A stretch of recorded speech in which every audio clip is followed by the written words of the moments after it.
Dans tous les gros bâtiments comme les ponts de parkage, les édifices d'habitation et commerciaux, il y a des joints de dilatation qui doivent être rendus étanches contre la pénétration de l'eau. Les joints de dilatation ont la tâche de rendre possibles les divers mouvements des composants sans provoquer de préjudice.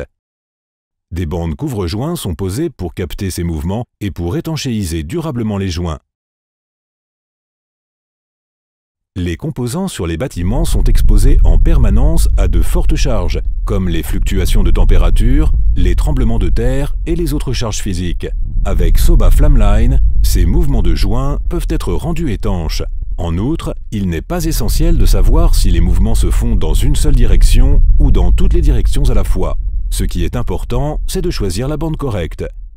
Soba Flamline existe en 4 tailles différentes qui recouvrent les mouvements à partir de plus ou moins 20 mm jusqu'à plus ou moins 240 mm. En utilisant les calculs des ingénieurs BTP, nos spécialistes savent de manière précise quelle bande couvre-joint s'adapte au mieux. Le montage correct de la bande couvre-joint Soba Flamline est aussi simple que possible. Il est important que la première couche du panneau d'étanchéité soit découpée dans la zone du joint de dilatation.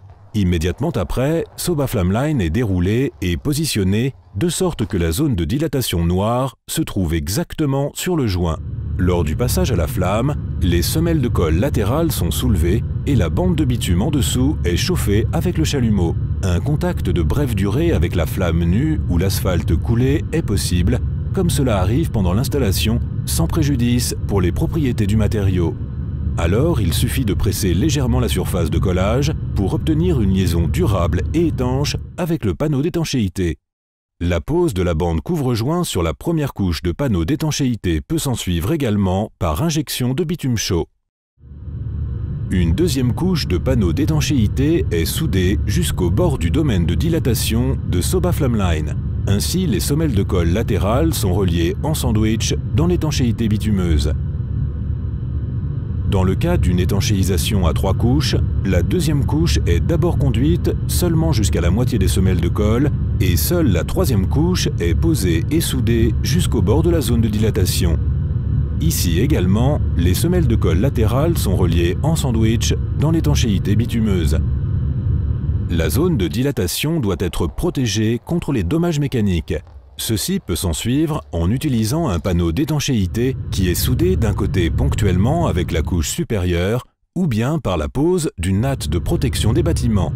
Dans chaque cas, ces travaux doivent s'ensuivre immédiatement après l'installation de la bande couvre-joint Soba Flamline. La bande couvre-joint Soba Flamline peut également être reliée directement par adhérence au socle de béton, maçonnerie ou acier en utilisant une colle époxy. Nous vous conseillerons volontiers à ce sujet. Soba Flamline permet l'étanchéisation des joints de dilatation dans toutes les variantes imaginables, car cette bande couvre-joint de grande qualité suit sans problème chaque tracé de joint. La bande couvre-joint est livrée préfabriquée en usine et adaptée précisément aux dimensions locales des composants avec la totalité des pièces. La pose s'ensuit alors à nouveau rapidement et sans problème, de la même façon que ce que nous vous avons déjà démontré. Il existe de nombreuses situations d'installation où la préfabrication n'est pas possible ou ne l'est que partiellement. Dans ce cas, les composants individuels sont vulcanisés ensemble de manière ferme et compacte à l'aide d'un appareil de vulcanisation mobile développé spécialement qui agit par la chaleur et la pression. De la sorte, nous avons à notre disposition, outre Soba Flamline, encore d'autres produits de haut niveau comme Redline, Epoline, Masterline ou Combiline, développés pour des applications spéciales. Les bandes couvre-joints Soba sont posées avec succès depuis déjà 35 ans partout dans le monde, dans toutes les zones climatiques. Soba Flamline supporte la chaleur persistante jusqu'à 90 degrés Celsius, de même que le froid jusqu'à moins 40 degrés Celsius, et est un produit unique qui garantit une très longue durée de vie, même dans les conditions les plus défavorables.